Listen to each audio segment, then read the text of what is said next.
Hello everyone, this is Suraj and welcome to education for educators.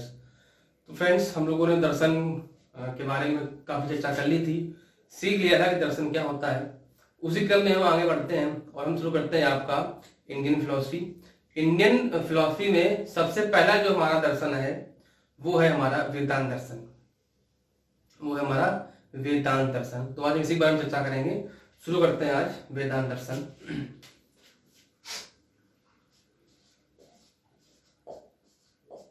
वेदांत दर्शन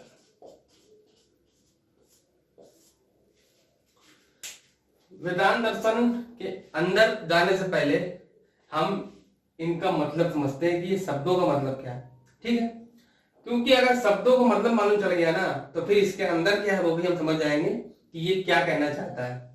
दर्शन को तो आप जानने जुड़ चुके हैं। दर्शन क्या होता है? ज्ञान की उच्चतम सीमा। ठीक, अब बात करते हैं वेदांत शब्द की। ये जो वेदांत शब्द है ना, ये जो वेदांत शब्द है, अगर इसको हम बीच से तोड़ दें, तोड़ने का मतलब है इसको अगर हम संधि विच्छेद कर दें यहां से, तो एक शब्द बन जाता है हमारे पास वेद और एक बन जाता है अंत। एक शब्द बन गया हमारा वेद, एक बन गया अंत। तो ये जो वेदांत है इसका मतलब हो गया वेदों का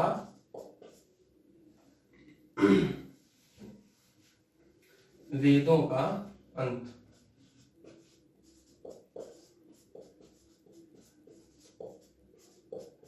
वेदों का अंत। तो ये वेदांत का मतलब है, ये क्या है? वेदांत हमने दो शब्दों में तोड़ा, एक वेद प्लस अंत, निकल के क्या आ गया? वेदों का अंत। ठीक, अब इसका क्या मतलब है? वेदों का अंत से क्या मतलब है? जो हमारे ये वेद थे ना, सबको पता है कि हमारे पास 4 वेद हैं। ठीक, 4 वेद हैं और कुछ ब्राह्मण हैं, कुछ अरण्यक हैं और कुछ हमारे समाज में, हमारी संस्कृति में, हमारे धर्म में कह सकते हैं उपनिषद है। ठीक है, तो बहुत से कुछ ऋषि मुनियों ने वेद लिखे, जैसे वेद व्यास जी ने वेद लिखे, किसी ने ब्राह्मण ग्रंथ लिखे, किसी ने उपनिषद लिखे, किसी ने अरण्यक लिखे। तो क्या था कि इन सभी चीजों में ज्ञान तो भरा पड़ा है, ज्ञान तो बहुत है, लेकिन उसको पढ़ने वाला कोई नहीं है। मतलब उसकी लैंग्वेज कह सकते हैं कि संस्कृत में है, या उस संस्कृत में भी इतनी टफ लैंग्वेज है कि उसको आम लोग पढ़ ही नहीं सकते। उसको पढ़ने के लिए किसी विद्वान की आवश्यकता होती है जो बहुत पढ़ा लिखा होगा, वही इन वेदों को, ब्राह्मणों को और जो अरण्यक हैं उनको और उपनिषद को पढ़ सकता था। ठीक है, तो धीरे धीरे क्या हुए कि एक ऋषि मुनि हुए, उनका नाम था वादरायण। उनका नाम था वादरायण। इनका वादरायण था। जब इन्होंने इन वेदों के बारे में पढ़ना शुरू किया होगा, धर्मों को पढ़ा होगा, अरण्यकों को पढ़ा होगा, उपनिषदों को पढ़ा होगा, तो इनके मन में एक बात आई होगी कि हम बहुत पढ़े लिखे हैं, हमने तो समझ लिया कि इसके अंदर क्या है, लेकिन जो आम आदमी है, जो पढ़ा लिखा नहीं है, क्या उसको ज्ञान की आवश्यकता नहीं है? उसको भी ज्ञान की आवश्यकता है। तो इन्होंने कुछ निकाला जिससे आम आदमी भी मतलब पढ़ सकता था। जो बिना पढ़ा लिखा है वो भी अगर थोड़ा बहुत पढ़ा लिखा है तो वो चीजों को पढ़ेगा तो समझ में आ जाएगा। तो उन्होंने जितने वेद थे हमारे पास, ब्राह्मण थे, वेद, ब्राह्मण, अरण्यक थे और उपनिषद। ठीक, उपनिषद थे। तो इन सभी के बारे में इन्होंने अच्छे से पढ़ा, और इनका एक निष्कर्ष निकाला। जो मेन बातें थी, जो मोटे मुख्य जो ज्ञान की बातें थी, उनको इन्होंने एक अलग से समराइज करके उसको अलग से लिख दिया, जिसका उन्होंने नाम दे दिया क्या? वेदांत। वेदांत मतलब वेदों का अंत, यानी कि इन वेदों में क्या कहा गया है, क्या इसमें ज्ञान है, किस चीज की कौन सी ऐसी शक्ति है जो इसमें निहित है जिससे ज्ञान की प्राप्ति हो रही है, उस सभी चीजों को इन्होंने इसमें रख दिया। इसीलिए इसका नाम पड़ गया वेदांत।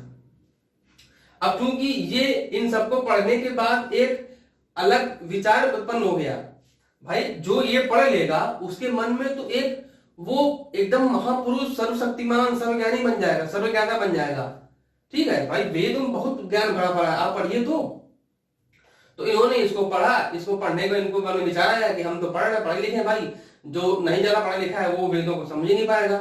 भाई वेद लिखे गए हैं तो ज्ञान बटे भी तो तभी तो ज्ञान बढ़ेगा, तो समाज में भी तो ज्ञान फैलना चाहिए ना उस चीज का। तो फिर इन्होंने वेदांत की रचना की, और जब रचना की तो उनका एक अलग विचारधारा उत्पन्न हो गई, जिसको इन्होंने क्या कह दिया कि वेदांत दर्शन है, जिसको हम वेदांत दर्शन के रूप में पढ़ते हैं। तो हम इसी को समझेंगे कि वेदांत दर्शन है क्या। ठीक है, ये समझ गया होगा क्या वेदांत क्या होते हैं, वेदों का अंत, यानी कि वेदों का जो सार है, इन वेदों का जो सार है कि क्या बात कही गई वो किसके अंदर है, वेदांत दर्शन के अंदर है। ठीक है,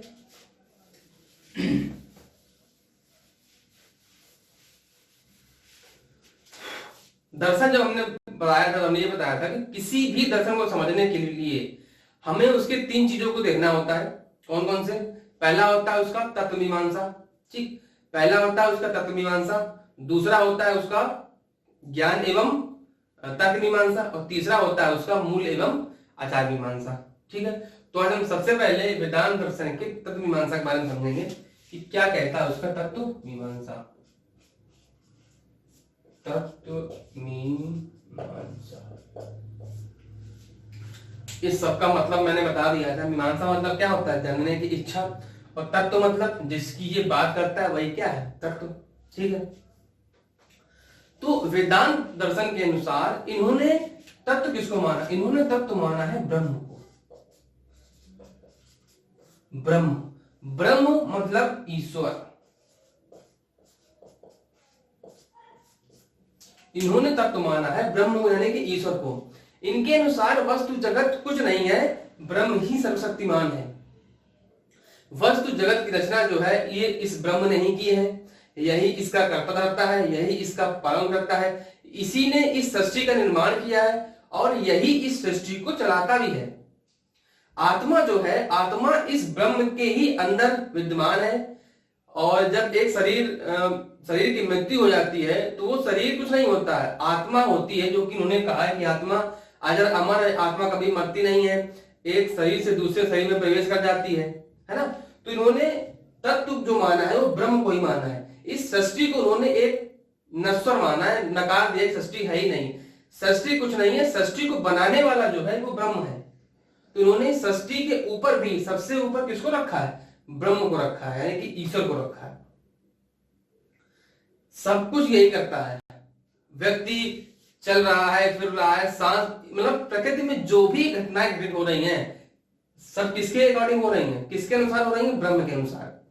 यही करता रहता है, इसको सब पता होता है कि कब हमें क्या करना है, एक मनुष्य को पृथ्वी पर कब भेजना है, कब उसको अपने पास बुलाना है, जो भी चीजें हैं, मतलब उसने इंसानों को बनाया, पेड़ पौधों को बनाया, जानवरों को बनाया, तो ये सब कौन संभाल कौन रहा है, एक सृष्टि रचना चल रही है तो किसके द्वारा चल रही है, कोई तो एक ताकत ऐसी होगी ना जो उसको सबको संभाले है। तो वेदांत दर्शन का मानना है कि ये सब कुछ एक ब्रह्म है, एक ईश्वर के द्वारा संचालित हो रहा है। तो वेदांत दर्शन में इन्होंने ब्रह्म को ही सर्वशक्तिमान बताया है, ब्रह्म को ही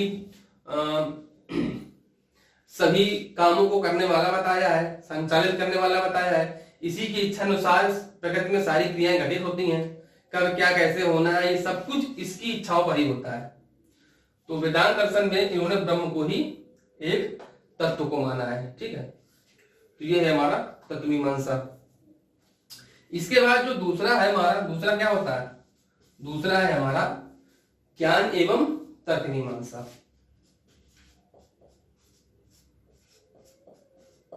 ज्ञान एवं तर्क मीमांसा, ज्ञान एवं तर्क मीमांसा। ठीक है, ये क्या है, समझिएगा तो यार, किसी वस्तु का ज्ञान, इसके बारे में ज्ञान प्राप्त करना, इसका मतलब ज्ञान मीमांसा। ठीक है, अब वेदांत दर्शन ने ज्ञान को 2 भागों में डिवाइड कर दिया है। ये जो वेदांत दर्शन है, इन्होंने ज्ञान को 2 भागों में डिवाइड कर दिया है। पहला ज्ञान इन्होंने माना है अपरा, और दूसरा ज्ञान इन्होंने माना है परा। परा को इन्होंने आध्यात्मिक माना है,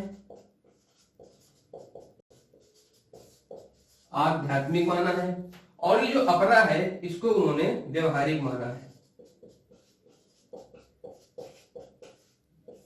इसको उन्होंने व्यवहारिक माना है। ठीक है, वेदांत दर्शन ने ज्ञान को दो भागों में बांट दिया है, एक है आपका अपरा, एक है आपका परा। अपरा को इन्होंने व्यवहारिक माना है और परा को इन्होंने आध्यात्मिक माना है।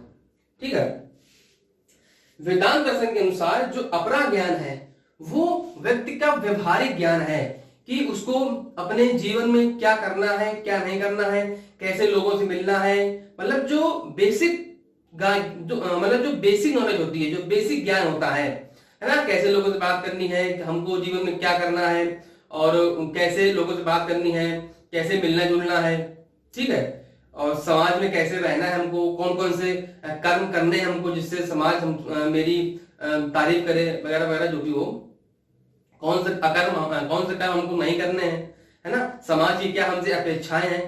तो ये जो इन सब का ज्ञान है इसमें इन्होंने रखा है अपरा ज्ञान में, यानी कि व्यवहारिक समझ सकते हो, व्यवहार का ज्ञान, जो मनुष्य जैसा व्यवहार कर रहा है वैसा उसको ज्ञान होगा, तो वो आपका आ जाएगा अपरा में।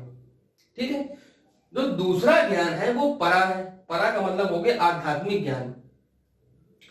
आध्यात्मिक ज्ञान में इन्होंने रखा है इनके किसको, यही सब ज्ञान प्राप्त करने को, यानी कि अब व्यवहारिक ज्ञान तो है, अच्छा इन्होंने मनुष्य का जो अंतिम लक्ष्य है, मनुष्य का जो अंतिम उद्देश्य है वो किसको बताया, वो बताया है मोक्ष को, यानी कि मुक्ति प्राप्त करने को। वेदांत दर्शन के अनुसार मनुष्य का जो अंतिम उद्देश्य है वो मुक्ति पाना है। अगर केवल व्यवहारिक ज्ञान है तो मनुष्य को मुक्ति नहीं मिल सकती, इसके लिए उसको ये परा ज्ञान होना आवश्यक है। अब परा ज्ञान में ही इन्होंने सारे वेदों को, जितने भी हमारे धर्म ग्रंथ हैं, जितने भी ज्ञान की चीजें हैं, ज्ञान की वस्तुएं हैं, सब कुछ किसमें रख दिया, परा में। जैसे इन्होंने वेदों को रख दिया और ब्राह्मणों को रख दिया, अरण्य को रख दिया और उपनिषदों को रख दिया। ठीक है, महाभारत रामायण जितने भी ज्ञान, गीता तो मोस्ट इंपॉर्टेंट चीज है, उसमें तो ज्ञान भरा पड़ा है ना, गीता सबको उन्होंने किसमें रख दिया, परा में रख दिया। क्योंकि इनके अकॉर्डिंग मनुष्य का अंतिम लक्ष्य, मनुष्य का अंतिम उद्देश्य ही मुक्ति पाना है, तो मुक्ति पाने के लिए आपको वेदों का, ब्राह्मणों का, अरण्यकों का, गीता का ज्ञान होना आवश्यक है। उसी ज्ञान के अकॉर्डिंग ही अगर इन सब चीजों का ज्ञान आपको हो गया ना तो आपको मुक्ति मिल जाएगी। अच्छा, मुक्ति से तात्पर्य, यहाँ मुक्ति से तात्पर्य दो चीजों से है। देखो, इनके अनुसार ये जो मुक्ति है ये दो चीजों से है। एक है आपकी जीवन से मुक्ति, एक है आपकी जीवन मुक्ति, ठीक है, जीवन मुक्ति, और एक है आपकी देह मुक्ति।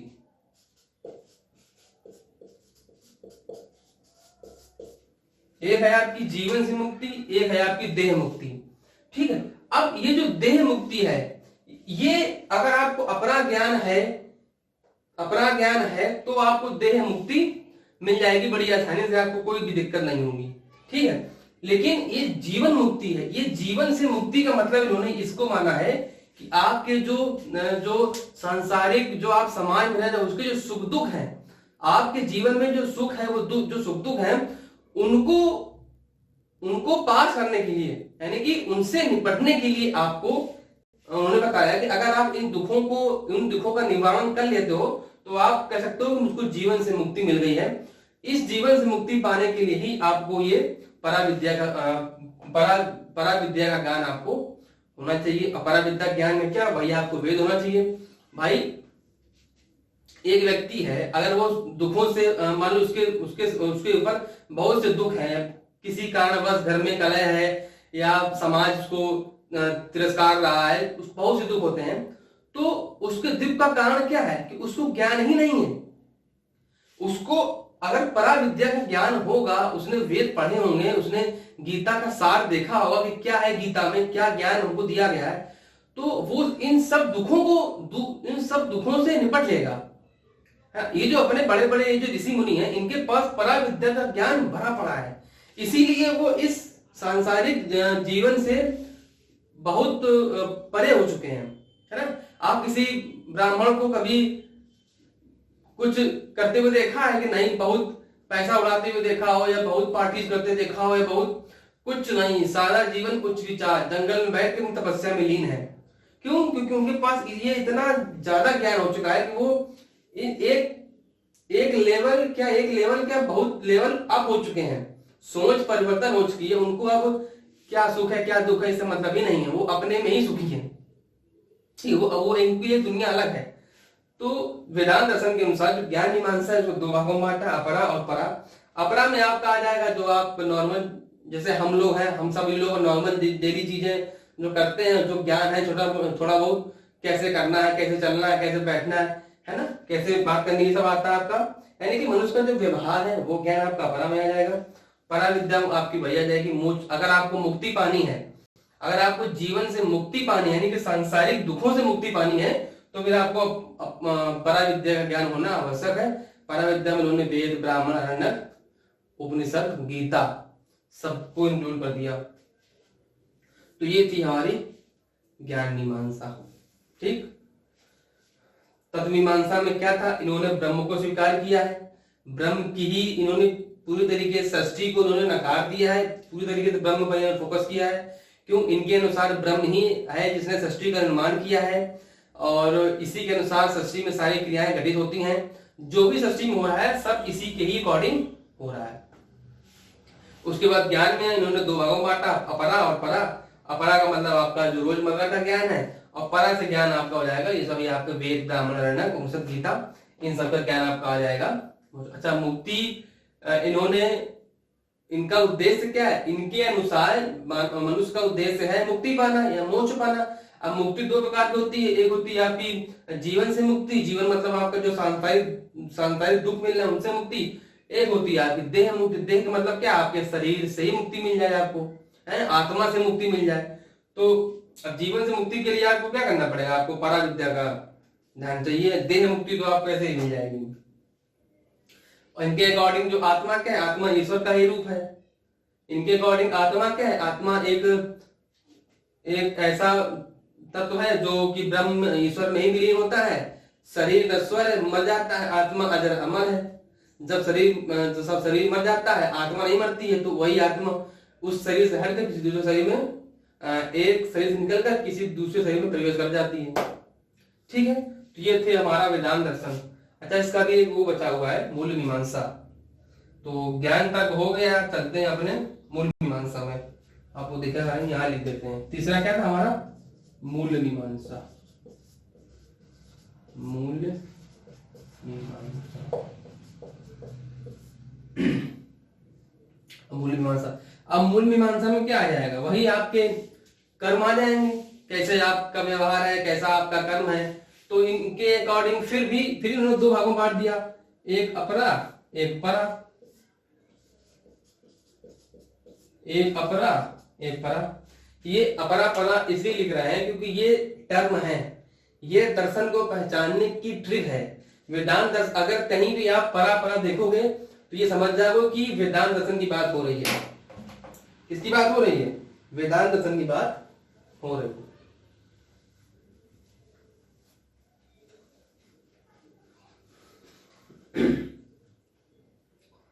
चलिए,